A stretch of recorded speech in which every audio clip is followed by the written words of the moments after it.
We have an audience currently of over 1,000 people. We've had that number pretty steady all day. It's quite amazing. And we continue the journey of 24 hours of UX, spinning around the globe. We've actually gone from south to north now, pretty much in similar time zone. So we've gone from, I might be a little wrong there. I don't know if the time zones are exactly the same, but we've gone from Nairobi, Kenya up to Athens, Greece. It's really exciting to have you here on board, both of you. Welcome. Hello. Katerina. Hi, nice to meet you. So 24 Hours of UX, sponsored by Adobe XD and UX Testing, with some associate sponsors, including Holistic and Whitespace here in Geneva, and Big Design Events out of the United States. So that's it for the sponsors. In terms of the format, everybody should know that after this chat, and I should have mentioned it in the previous one with Kenya, that there are the sessions on the left of your screen. I don't know which way that is. You're pointing the right direction now. Okay, over there, which is opposite for me. And in the sessions, you can have more like a Zoom call experience with the speakers after their event. So if people still want to chat with Nigeria and Rajay, go over to Kenya. Otherwise, stay here on the main stage. And we've got the better part of an hour to go to Athens. Let's travel. Thanks. Before we do the full travel, I wanted to add two small things. So sort of the level of participation is that the stage is quite broadcast, as you can see. You can still interact with us on the chat. The next level done, I would guess, or I would say, is the mural link at the top of the chat, where you can just pin yourself on the map. So it's just a playful thing. You can also leave a little message for us. Yeah, thanks. So feel free to do that. The next level of participation, I would say, is the sessions, where you can either listen in or actually join via audio and video. After the speakers leave the stage, they go to the session. So Kenya should be now on with their session. Panagiotis will go over with Katerina in about an hour and do their session there. But if you want to go even more one-to-one, then you can go to networking, where you can chat in a speed date type of discussion with a random other person in the networking, whoever else. Right, they're 5-minute sessions, right? Exactly, yeah. Those are limited to 5 minutes because we wanted to add the pressure. But if you know someone in the crowd, you can also go to the People tab on the right side of your screen and just search for them and actually send them an invite for a one-on-one, or just chat with them there. And Katerina, I wanted to do something specific to you, because while because while the event was going on, no, it's no pressure. While the event was going on, we were getting some messages on all channels imaginable, except knocking on our doors. And someone wrote to me on LinkedIn that there's no one from UK. How is that even possible? And on one side, well, we have 24 hours of UX, and we have more than 200 countries. So I don't think that even we would stay up for 200 hours of UX. So we can't do all countries. But actually, we did try to connect with some communities in the UK. So if you are leading any UX community or design community in London, anyone out there in the audience, you can connect with us either here or drop us a message somewhere. And there was someone from the UK. Sorry? And France too. Exactly. The big countries we missed. Well, and someone reached out to me from the UK and asked, how come they're not there? And I told them, well, as a matter of fact, because Katerina, if I know correctly, you are based in the UK. Yeah, I'm based in the UK. I'm representing UX Athens Meetup because I'm originally from Athens, but I'm based in London. So thank you for representing. We kept it as a surprise, We kept it as a surprise. I mean, we exactly. London through Athens. Yeah, exactly. Combine both. No, we want to hear from Brazil. We want to hear from India. We want to hear from all of you after this event. You know how to get in touch with us. Okay, exactly. So let's turn it over to you. So we leave the stage, but we lurk around. So if there's a technical problem or any questions, Panagiotis, we are here. Okay. Just a few things, as an introduction for our community. But before that, I would love to say right now, because I don't want to forget, a huge thanks to Jesse Andon and Peter Horvath for the invite. We are really excited, and I mean that we are a part of this global event. And I would like to say to everybody that these two guys, I know that for sure, they have put a lot of effort and they have done so much hard work in order to make this happen. And I know that. And we have been discussing for a month or so. And a month ago, that was just a crazy idea. And now this crazy idea is a reality. We are all here. I hope that we are all enjoying a very special global event of 24 hours of uninterrupted online UX content and great speeches. And so congratulations to you guys, Peter and Jesse, because I know that this was very hard. I know that. I am Panagiotis Zacharias. I'm a UX researcher, and I'm the organizer of Athens UX Community. Please allow me a few things about our community before giving the floor to Katerina. Athens UX Community is the largest community in Greece for UX professionals. We have almost 1,700 members right now, and we are very glad about it. Members are coming from several disciplines and backgrounds, so we are very proud that we have been able to form a true multidisciplinary UX community here in Greece. The main goal is to get to know each other and express views, ideas, experiences, learn from each other. And at a more strategic level, the main mission is to help UX field to grow and mature in Greece and have an impact in Greek society and Greek economy. This is our UX meetup number 25. And I'm sure that this will be a moment to remember, because this is the first meetup which happens to be within the context of a global UX event. And that's why we are thrilled to be part of this. And I would like to say a few things about Katerina. Katerina, as she already told us, she's a Greek colleague, but during the recent years, she lives and works in London. And we were having a chat with Katerina 2 months before, and I didn't know even back then about the possibility of presenting here in front of a global audience. And then Peter and Jesse,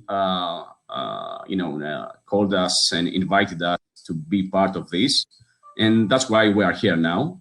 Katerina is a senior product designer at Lantec, and I'm very happy that she's going to speak about a very challenging and interesting topic. Actually, it is one of my favorites. It's about measuring the user experience. So without any further delay, Katerina, I will give the floor to you. Thank you. I hope to you guys, you can see my screen actually, because I can't see what you can see. So thank you very much for joining. As Panagiotis kindly introduced me, I'm Katerina Maniataki. I'm Senior Product Designer for Lantec. Lantec is a fast-growing prop tech company based in London. I moved to London actually 3 years or so ago. Before that, I was based in Athens in Greece, and I was working there in various amazing startups from the startups that we actually have in Greece. And I'm very proud and humble that I'm actually participating in this event today, representing the Athens UX meetup. In an event like that actually brings together individuals from all around the world. I think it's amazing, and thank you guys for organizing that. So without further ado, let's jump into the agenda for the today presentation. I will be speaking about measuring the user experience in digital products. I will try at first to set some common ground about basic terminology that we'll be using throughout this presentation, like what actually we mean when we are talking about measuring the user experience, what are the UX metrics. Then I will try to explain the value of tracking those metrics. And I will try to give you some real examples of how you can actually apply such practices in real projects and shed some light in the flow, both on pre-release activities, but also during post-release activities. So I'm wondering, actually, how many times have you heard, either internally in your team or externally, that the user experience is very hard to measure, or that by doing user research, we only learn anecdotal feedback and not something tangible? Or even more often, that there is no correlation between the revenue of the business and the success of the business with the small UI, UX optimization that we are doing along the process. Personally, I have heard such feedback quite a lot in my career, and I guess this is also what motivates me to start digging and learning and experimenting more in that particular subject. So there's an eternal battle between the majority of the product teams out there, between the quantitative and the qualitative side of the feedback that we're gathering. When we're talking about quantitative data, we're talking about numerical data that shows the who, what, when, and where. While when we're talking about qualitative data, we're talking about the non-numerical data points that demonstrates the why and the how. And as I said, there is a battle almost within the product teams to define where we should focus the most. And what is the right balance between the quantitative and the qualitative side. There is a risk, though, if we start focusing only on one of them, because if we start focusing on the quantitative side, we might missing keeping in touch with our customer base, understanding the underlying motivations behind their needs, understanding, empathizing with their own problems. At the other side, if we start looking only on the qualitative side, as I usually was finding myself doing in the past, we are missing the wider picture. We are missing how actually we're contributing in our business in order to be successful, and understanding how actually the impact of those problems that actually have. So the focus should be to be empirical. And by being empirical, I mean that we should combine both and give specific answers to specific questions. Because when actually the data becoming more specific, taking action as well becomes much more easier. So ISO 9241-11 states that when we are measuring the user experience, we are actually measuring three major components of it, which is the effectiveness, the efficiency, and the satisfaction. Effectiveness is whether people can actually complete their goal. Efficiency is in whether people need additional resources to achieve their goal. And finally, satisfaction is whether people feel good after completing their goal. And in order to measure the user experience, we need to define specific UX metrics. In a nutshell, think about those metrics similarly as the metrics that we are using to measure our height, our weight, the distance, and so on. We need to define comparable and standardized data points that we can easily return back and reassess in the future and understand. For that reason, we are using metrics like the task success, the errors that the user might perform, or the time that he actually spends in order to perform a particular task. And by having those metrics in place, we manage to give answers to questions like, do the users feel good when using the new solution that we have released?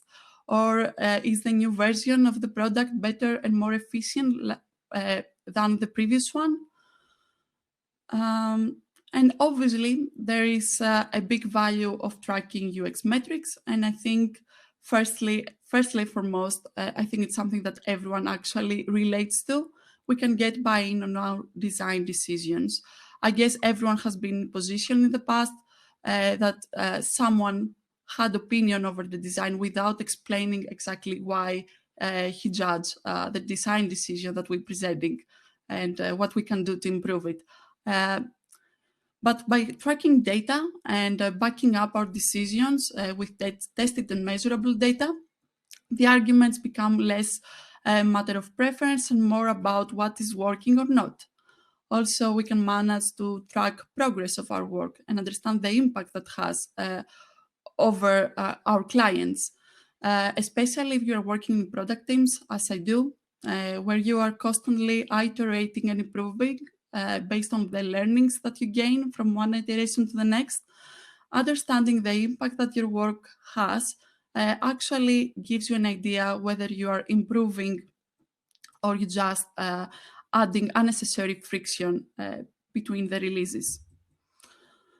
Also, we can determine the overall performance of our work and not just rely in a subjective understanding of what the people say.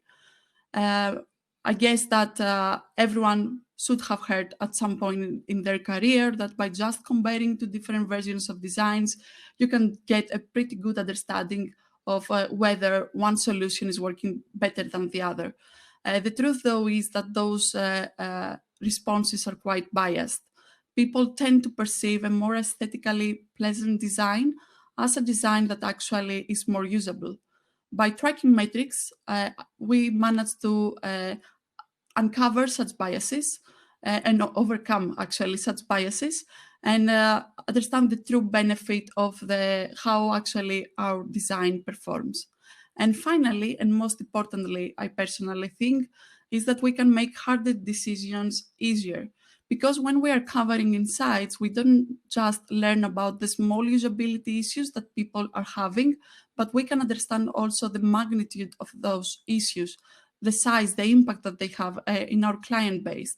And that means that we can communicate better with our stakeholders and start not only discussing about the ideal solution, but also about how we should approach the release. For example, we might discover that something in particular it's very hard for the people to understand, and we might decide to postpone a release or to engage other people from our team as well. So I guess that was the theory part, and I think it's pretty straightforward. But how actually we can apply those practices in a real project? And most importantly, when exactly is the right time to do so?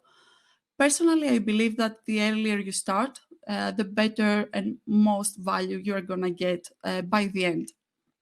So in this section, I will try to explain how you can set up your study for success by utilizing valuable insights early.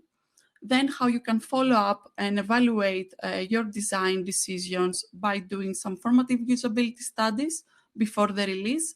And finally, how you can follow up with the solution that you have released after, obviously, the release, the launch, with summative usability studies.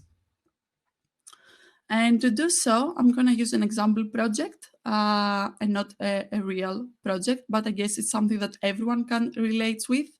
So we will assume that we are working for a project management system, and we have a general goal as a business to reduce the churn rate. We know that our customers having some issues with a particular tool that we have, especially customers with long backlogs. It appears that they use the tool less and less. Also, it appears that the same customers have more possibilities to churn and move to a competitor. We believe that there might be significant correlation between the actual churn rate and the performance of the main feature of the project management tool, which is the backlog. So we believe that by improving potentially the performance, we might reduce the churn rate, especially for bigger organizations. So in order to set up a successful study, the way that we approach the design work should be structured and informed by data. I have personally found quite useful the experimentation framework that was described in the book Design with Data. And now I have the book on the bottom of my screen if everyone is interested to follow up with it. The authors there, they are describing a framework that you can use for A/B testing studies. But as they say, and as I've personally found from my experience, it's a framework that actually works almost with every single kind of study.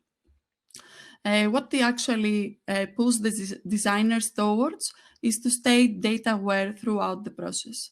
They describe a pretty simple flow, consists from 5 steps. The one step flows to the next one quite naturally, and all of them are informed by data. The first step is to define our goal, what we are looking to achieve as a business, or what is the ideal experience that we want to offer. It's quite important to set a very clear goal at first, because this is actually the vision that we will take our team on board with. Think about the churn rate that we have in our example, to reduce the churn rate, or potentially to increase the revenue, or to improve the overall satisfaction of people when using the product. Sometimes this might be a goal as well. After having identified an area of focus, which is the goal, it's time for us to start thinking about the problems that we need to solve in order to achieve this goal. Or if we're working on a completely new idea and there are no existing problems out there, it's time for us to identify the opportunity area. So it's quite crucial at this stage to incorporate data again. So I'm usually finding myself to return back into any kind of research that either me or someone else from my team had performed in the past, and utilizing the findings from this research. Or I might partner together with the customer support team and try to get a better understanding from any customer support inquiries that we might have gathered in the past. Usually, you might end up having a set of problems, all of them actually potentially achieving the same goal.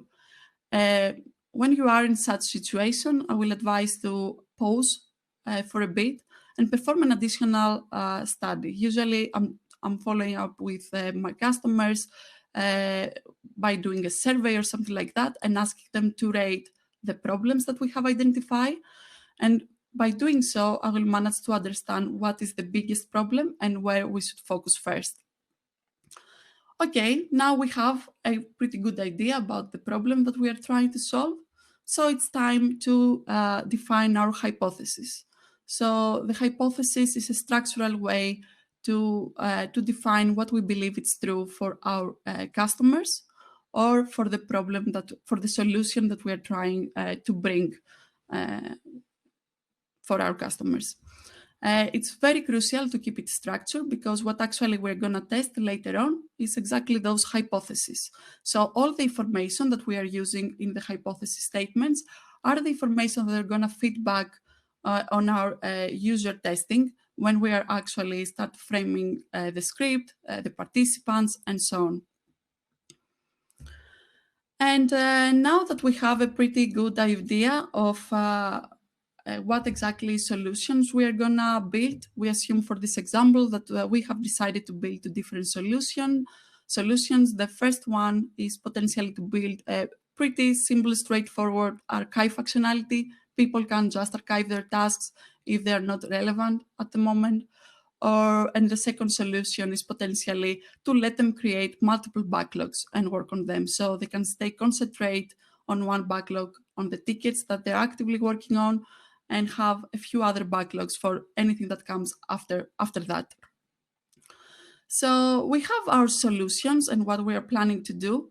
It's time for us to put our designs into test. And as I said, it's very important to test early, because the earlier that we start, the more value we're going to get out from measuring the user experience actually. Also, we will manage to avoid the risk of pursuing further a potential solution that finally is not working for the users.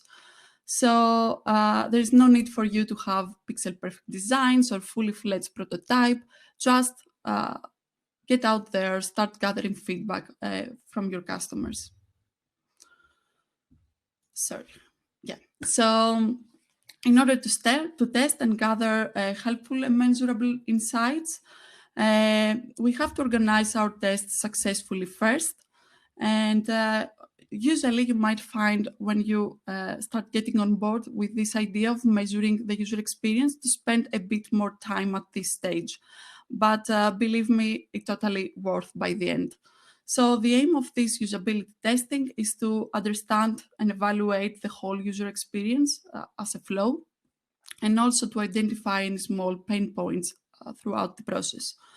There are a few crucial decisions that we have to take at this point, like if we need to have additional variations for the solutions, how long the script is going to be, how many tasks we are going to test, and how many participants we are going to have.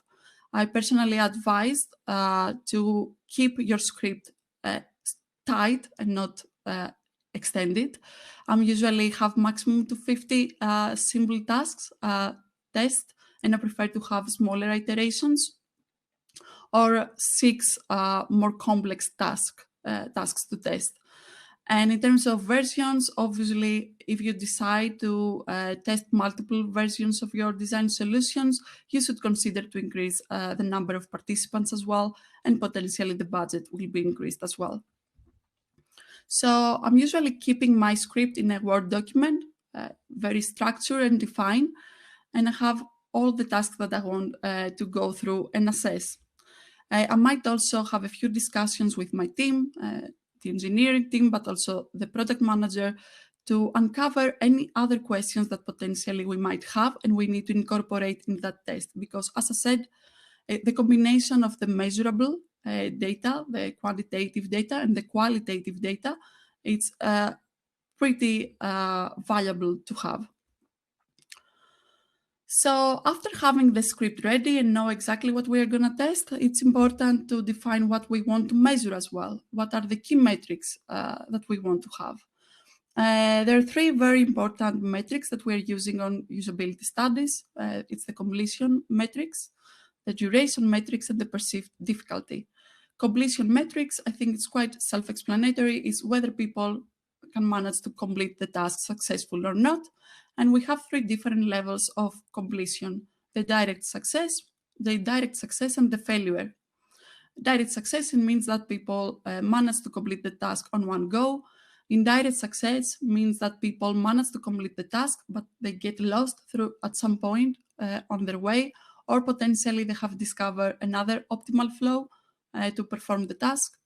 And failure is when people didn't manage to complete the task.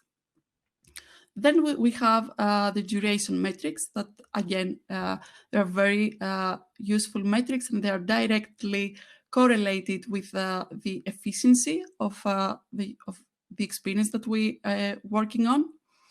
And it defines the time that actually the user spends on completing the task, or generally on the screen. So we have, again, 2 levels, the time on task and time on screen.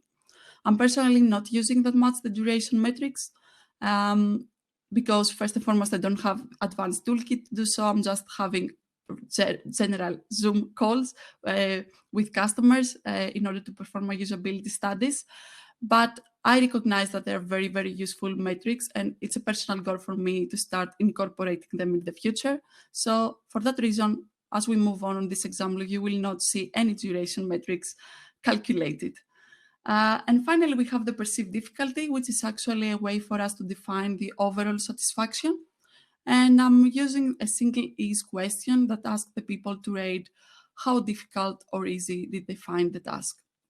So the rating scale usually is either 1 to 7 or 1 to 5. They're quite standardized rating scales. It's important to to make sure that you are using the same rating scale throughout your script in order to avoid the confusion, and also to give an indicator of what 1 and 7 means and 1 and 5 means. Also, if you're interested to learn more, I have another book here that I personally love. I read it a few years back, and it revealed a completely new world for me. So now that we know what we want to analyze, it's time to start thinking about how we are going to analyze our findings. And I'm using a method that Matei Latin, who is a product designer for GitLab and I personally admire a lot, describes in a Medium post that he wrote a few years back. And I found a lot of commonalities in the way that he's testing his designs and also the way that I'm testing my designs. So I found myself actually adopting his approach by adjusting a few things here and there. So I'm using an Excel document in order to capture all my findings because I can manipulate the data easier by having them in an Excel format. And also I'm usually collaborating with someone from my team, either an engineer or the product manager, to help me with the note keeping. So I can stay concentrated on the Word document and the script, and they can keep notes. It's important as well, if you are going to follow this method, make sure that you're going to do a few sessions with them to make sure that they are on board and they can understand how they should complete this template. So we have to think what other questions we want to ask and include them here and how we can measure those questions. We can collect our responses directly here. And as I said, we can manipulate the data later on. You will notice also that I have two additional columns here. The one is the task success. The second one is the perceived difficulty. So we can complete the data by observation and by direct asking the users. And finally, we have the overall score. That actually, the overall score is the answer that everyone is keen to hear. Personally, every time that I'm walking out of a room and I have finished a user testing, I'm getting questions like, how did it go? It was good, it was bad, what we learned. And obviously, those people doesn't care about all the small obstacles that the user might found throughout the flow. They just want to know if they managed to execute the task or not, and what is the performance, the overall performance. So actually, that is what the overall score is, and it's pretty easy to calculate. I'm combining the success score with the difficulty score, and I'm getting an outcome which is very easy to relate to. So in order to combine those two scores, it means that we have to allocate points to them. So for the success score, I'm allocating points from 3 to 0. For the perceived difficulty, I'm allocating points from 1 to 7. And finally, the overall score, it's a score from 1 to 10. And it's, as I said, it's a score that we can use in order to identify the overall performance of the task. The higher the score it is, the better the actual output is. So anything between 6 and 10 means that the experience is pretty good. Anything that is between 6 and 2, it means that there are a few things that we can improve over there, and we should return on the other observations or the qualitative feedback to analyze and improve the solution. And anything that is 1 or 2, obviously it means that it's a miss and we have to rethink the experience holistically. And the most important part, personally, I think, is how we're gonna analyze our user testing findings and how we are gonna present them. So we have to think who is gonna see those presentations. Are they gonna be internally for our team, or are we gonna present them externally to stakeholders? Try to walk in their shoes, what they want to hear, what they are curious to learn, and include valuable information for them. So I'm usually including in the presentation both quantitative and qualitative data. I'm focusing more on the quantitative at first, and then I'm backing up some decisions with qualitative data. I'm also using the average or the median to give an overall understanding of how the task performed for all the users. I'm using confidence intervals as well to give an indicator of my confidence about the responses that we gathered and the overall performance. And I have personally found that by doing so, I increase the credibility of our decisions, and we can make as a team smarter decisions as well. And finally, I'm using graphs and tables to give a better comparison of each and every task. Another thing that I tend to do a lot is after completing usability testing, I'm following up with my users by sending a post-session survey. Usually in this survey, I'm incorporating the system usability scale, which is a pretty straightforward forward questionnaire for a user to complete. It consists by 10 statements. People have to rate each and every statement from 1 to 5. 1 is strongly disagree, 5 is strongly agree. And the outcome from completing this survey is a better understanding for us about the perceived usability of the system. I'm using those information either to compare the different versions or to compare iterations, the one iteration to the next. Sometimes I might also find myself to just casually, regularly sending this survey out to customers in order to assess the general perceived usability of our platform and understand how the small changes that we launching throughout the way actually affecting the perceived usability in general. I'm not gonna get into much details about how you can actually read the SUS scores and how you can translate the outcome from the SUS into a number that everyone can understand. I have a Medium post under this slide if you want to read further about it, or you can just take a screenshot from this particular slide. But I will advise you if you have to present those outcomes to someone externally from your team, to use the letter grade system instead, because it's easier for them to understand and to comprehend actually. So what actually this letter grade system does is that allocates a letter for a particular band of score. So, and it's very easy for people to compare those two different versions and understand how actually the perceived usability is. So we can see also in this example here, on the top, it's the first iteration, on the bottom we have the second iteration, and we can clearly see the progress over there. But our work doesn't stop at this stage. It doesn't stop after having the solution released.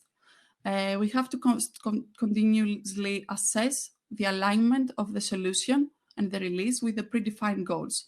And I'm usually following the Google Heart framework to do so. The Google Heart framework is a framework that the Google UX research team developed a few years back for internal purposes, but many teams are actively adopting this particular approach. It's actually an acronym. It stands for Happiness, Engagement, Adoption, Retention, and Task Success. And we can already understand that all of them are pretty useful UX metrics that they can help us understand how actually the user experience performs in real life and how well aligned it is with the business in a macro level. In order to apply this particular framework, it's a very simple process to follow. You have actually to start completing this canvas. So at first you have to pick your goals, and it's advised generally to not get lost into trying to achieve many goals at the same time. So usually it's advised to pick up to 3 goals that you want to focus. So for our examples, I have picked the happiness, the adoption, and the task success.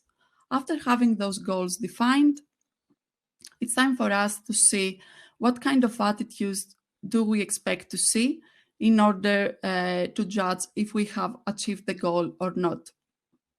What kind of attitudes or behaviors we are expecting to see. And after defining the signals, it's time for us to define how we are gonna measure those signals and monitoring them in real-time dashboards. So it's time to actually start thinking about the metrics. For the satisfaction, I'm usually tend to use the NPS score because it's a widely adopted metric, but you can use as well other rating systems. Adoption, usually it's the feature adoption rate, which actually is the number of new users versus the total number of the users.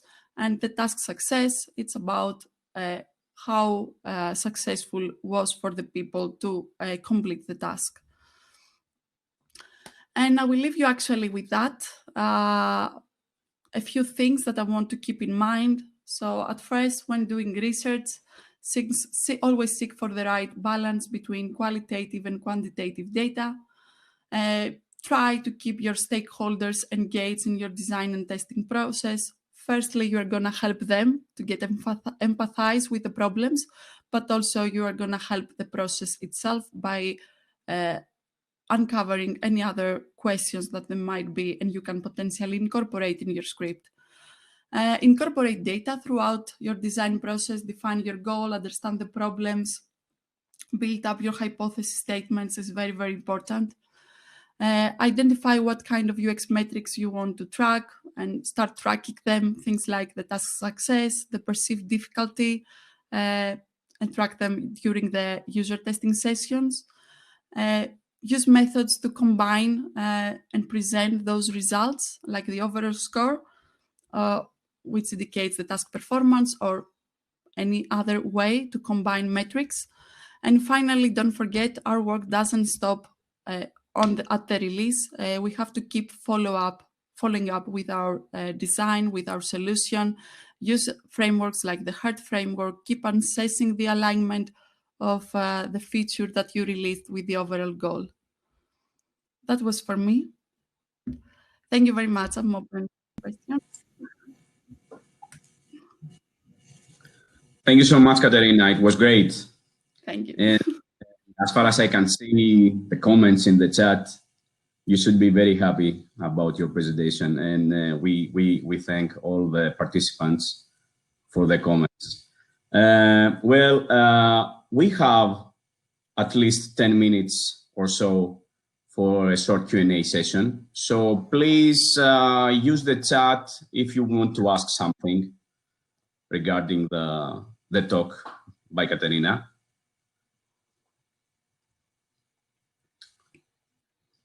I'm trying to follow, but you know, there is another web. Yeah, this is the case usually, that when they talk, then there's suddenly a lot of comments.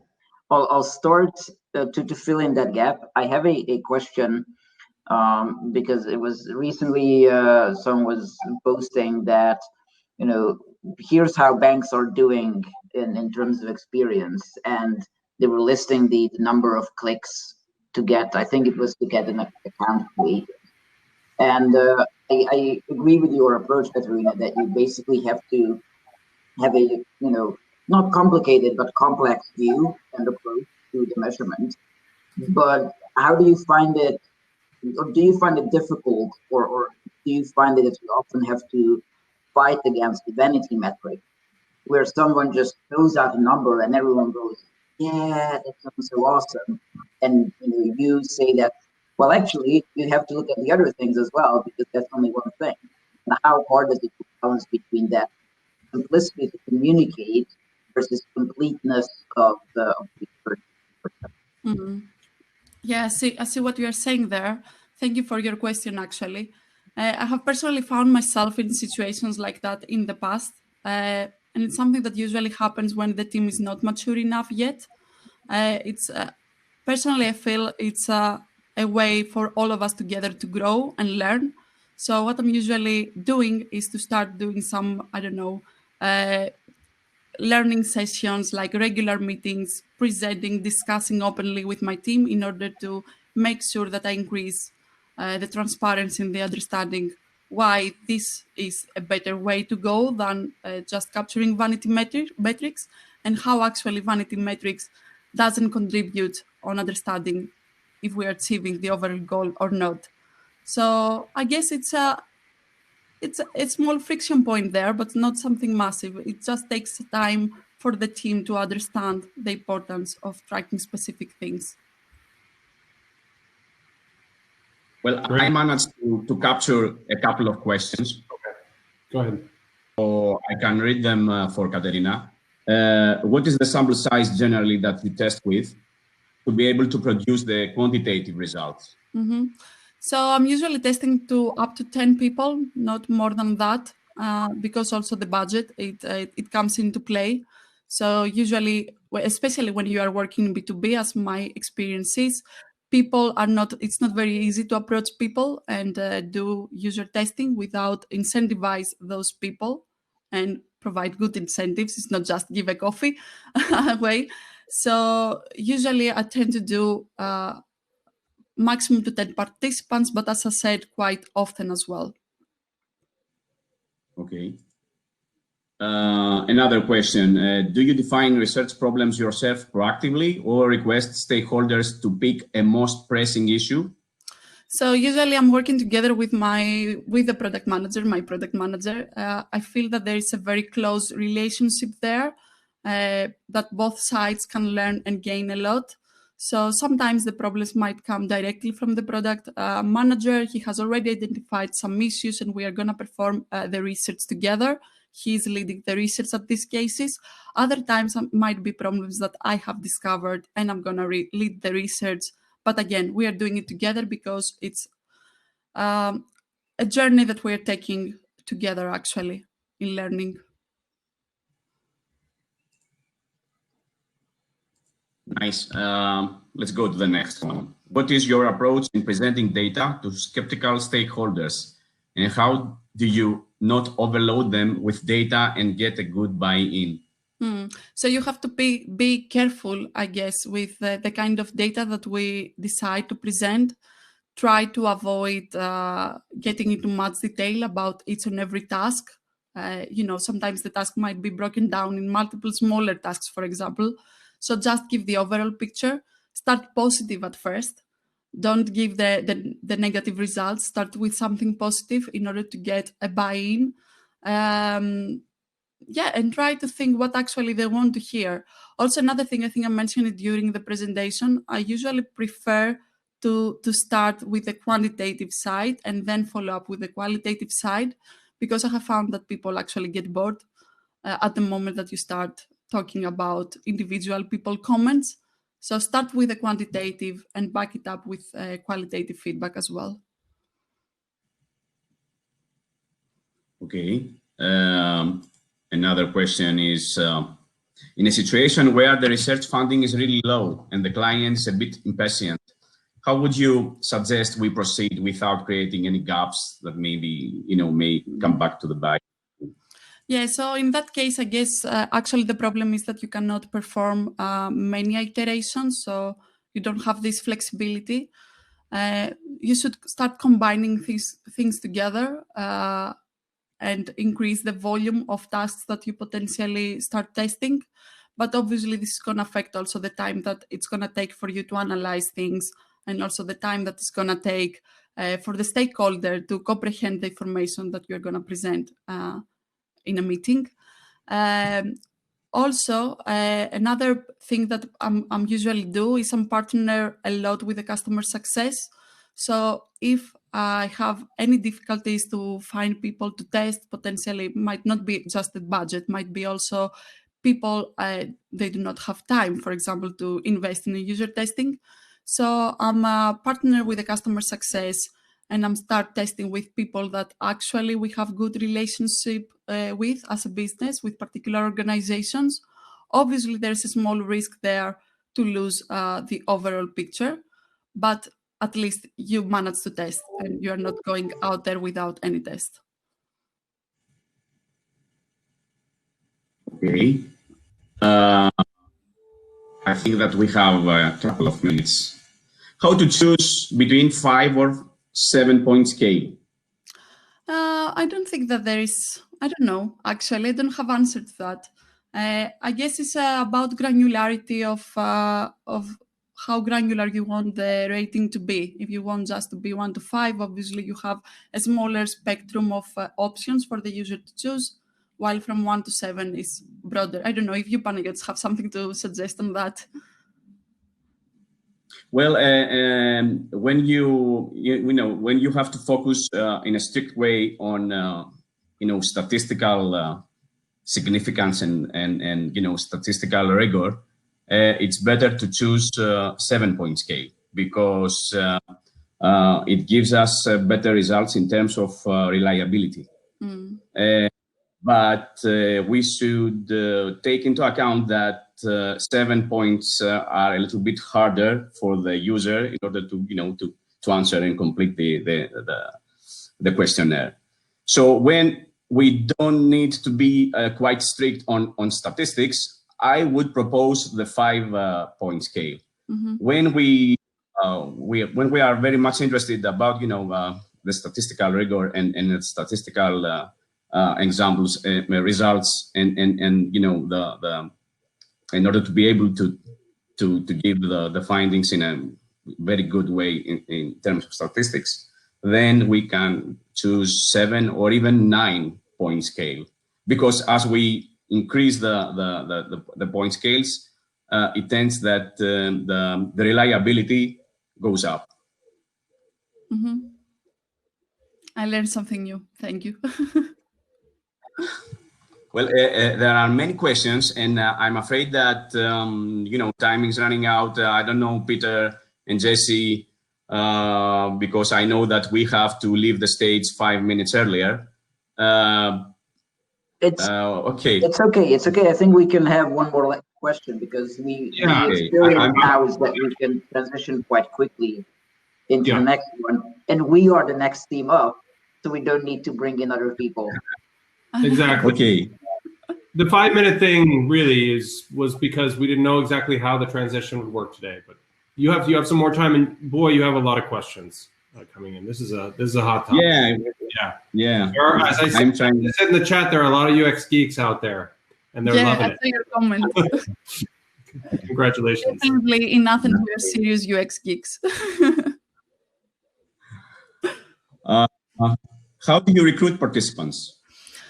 Again, it depends on the organization and the product that you're working. So just to let you know, guys, I was almost always working in SaaS products, and B2B products. So I don't have much of experience with recruiting people for B2C products. I guess this is going to be quite a different approach.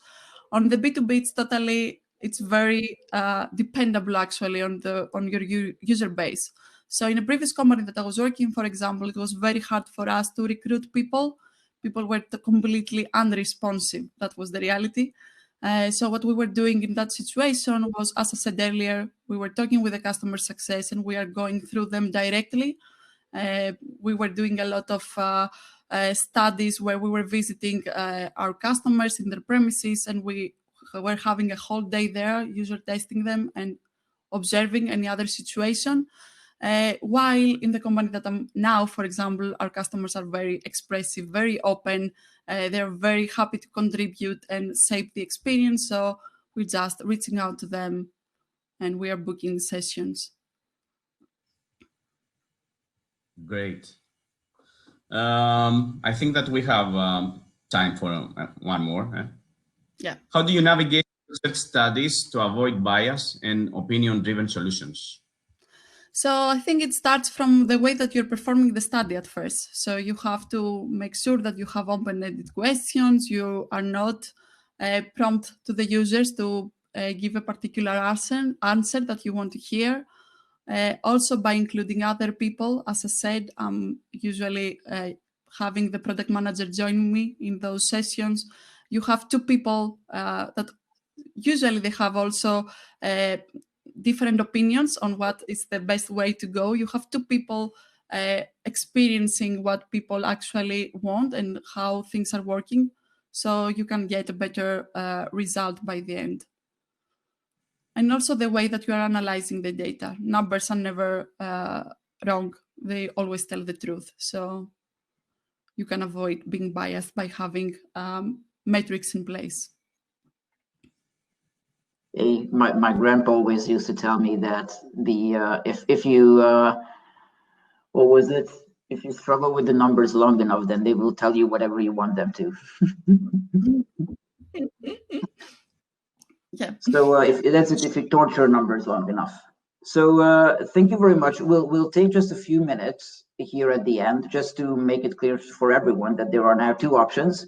So Panagiotis and Katerina will now go to their session. So on the left-hand side, you can go to or click on the Sessions tab, and I will use my headphones because obviously that's better quality.